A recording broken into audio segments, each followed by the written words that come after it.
Squirrel cooking, Hunger Games versus reality. William Hovey Smith, 2019. I'm the author of Backyard Deer Hunting, and as a wild game cook, we commonly cook squirrels. And I'd like to correct some misimpressions given by the movie Hunger Games on how to cook and eat squirrels. I'm also the author of a new business book, Create Your Own Job Security, that fosters entrepreneurship. And I'll tell you more about that at the end of the video. This is Hovey Smith, the Backyard Sportsman. In a previous video, I said I would tell you more about squirrel cooking, and so I shall. This is, of course, the Hunger Games series. And if all you've ever seen about cooking and eating squirrels was this movie, you got a wrong impression altogether. Yes, you can, in a survival situation, take a squirrel, skin it, and cook it over an open fire, and you will have something so tough you can hardly take a tooth into it. Yeah, edible, but certainly not good. There are several other ways to cook squirrels, and I have previous videos about them. Among the things you can do with squirrels is you can fry them in oil after you batter them with flour and put a little salt on them. Then you take them out of the oil and you smother them. That is, you put water in the pan, you put a lid on the pan, and then you cook it until it's tender. That's one way. You do rabbits the same way. I have a previous video about this. Another favorite way to cook squirrel is squirrel dumplings, where you take the squirrels, you put them in a pressure cooker or just boil them until the meat literally falls off the bones. And then you make dumplings, which is nothing more than flour, salt, and water. Roll it out on a sheet like this, cut it up, and drop it in the boiling water with the squirrel meat. That's squirrel dumplings. My video on cooking squirrel dumplings is BBC Squirrel Dumplings, and you can find this on YouTube. And I have a video about that. I also have a video about cleaning squirrels. My video on cleaning squirrels is Backyard Squirrel Hunting, and that's also available on YouTube. So we're going to cut to the chase here, and we're going to tell you about this particular soup. Now, although I shot squirrels last year, these weren't they. These were shot some years ago. How many? I don't know. 3 maybe? But at any rate, there was a pack of 5 squirrels. So they went in the pressure cooker, got cooked till they were tender, a little salty water. The meat stripped off the bones. The meat put back in the pressure cooker, and then we added some canned vegetables. Here's my recipe for making the squirrel soup that I had. And I used the meat from 5 squirrels, 2 cans of stewed tomatoes, 2 cans string beans, 1 can mustard, 1 cup of rice, 2 tablespoons minced garlic, 3 tablespoons medium salsa, and this was commercial salsa, 1 medium Spanish onion, and a ½ teaspoon of crushed red pepper, and salt to taste. And we wanted to add some starch, so I'm a southerner, so for starches we would typically use rice. You could have done potatoes, either way. And just put it in the pot and let it boil. I added a little salsa to it to give it a little flavor. Also onion. And just keep tasting until you get something that tastes about right. Sprinkle it with black pepper and a little crushed red pepper. So it's a little warm as you eat it.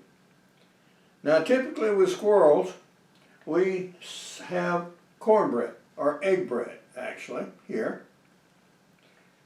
I also have a video previously about that. It has to do with it's part of my usual Christmas cooking. What an egg bread is yellow cornmeal, or you could use white if you can't get yellow, but yellow cornmeal is preferred for aesthetic reasons. Then you add a teaspoonful of salt, sugar, and baking powder. Mix it up, 2 eggs, enough milk so you have it liquid. In a greased frying pan, you pour it in. Now you also add about 2 tablespoons of some oil in here. It could be melted Crisco, it could be canola oil, olive oil, anything. And then you put it in the oven in 350 degrees and you cook it until you touch it like this in the oven and it's solid. If it's still wiggly when you touch it, it hadn't cooked long enough, although it may be brown on the top. If it's still mushy, no, it needs to stay in there a little longer. Now this, you just heat and eat, okay? On the cornbread, oftentimes, I will slice it in a wedge and butter it, put it in the microwave and warm it, and put a little homemade cane syrup on it. Now this is something that's commonly sold in my community by black churches. They do it as a fundraiser in the fall. So I buy up a little bit of it, and it's traditional, it's tasty. It has a different taste than any other syrup. So it's something distinctive to this region. So this is what you do with your squirrels. Basically, in some stage of squirrel cooking, you have to do it with moisture. Now, I've had some adventures with squirrels, and I volunteered to go over to England and cook a mess of squirrels. When I did the radio interview with the BBC, I made an offer to cook up 50 squirrels for the royal household for the occasion of Prince William's wedding, to popularize squirrel eating in the United Kingdom.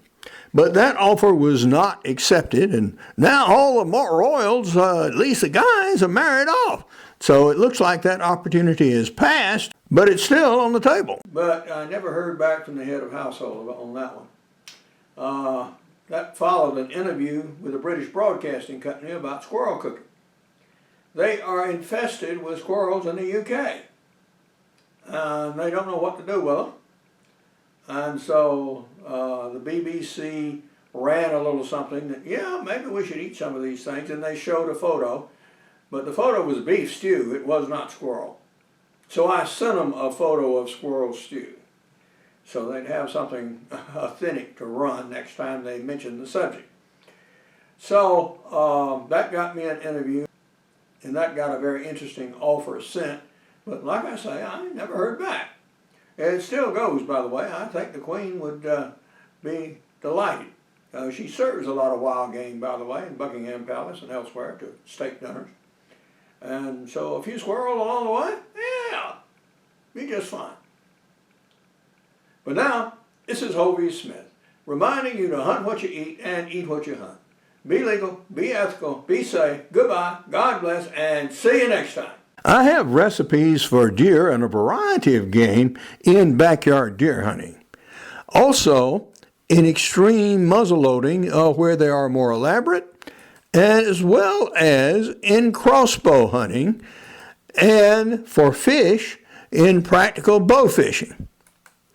My e-books on muzzleloading don't contain recipes, but they give good information on squirrel hunting with various techniques. My newest business book, Create Your Own Job Security, promotes individual entrepreneurship, starting as early, perhaps as high school, that you should actually start your own businesses. Then take some business courses when you go to college, and when you go to work professionally, create your own small business on the side. So you prove the concept, make a little money along the way. Then by the time you're in your 40s and older and might get suddenly terminated from your job, you already have an established business to fall back on. You infuse it with a little cash from your severance money and hopefully roar off the golden highway to success. Gloves should be worn when cleaning squirrels, and there is a disease that is occasionally transmitted from eating squirrel brains, so those should be avoided, even when cooked. In warm weather, squirrels may have wolves, which are inch-long fly larvae, which are loathsome looking, look like Jabba the Hutt somewhat, but they are harmless. For more information on my books, blogs, and more than 725 videos, you can go to my website, www.hoveysmith.com. For more information on my business books, you can go to createyourownjobsecurity.com. good hunting and good eating from the outdoors. Goodbye, and God bless.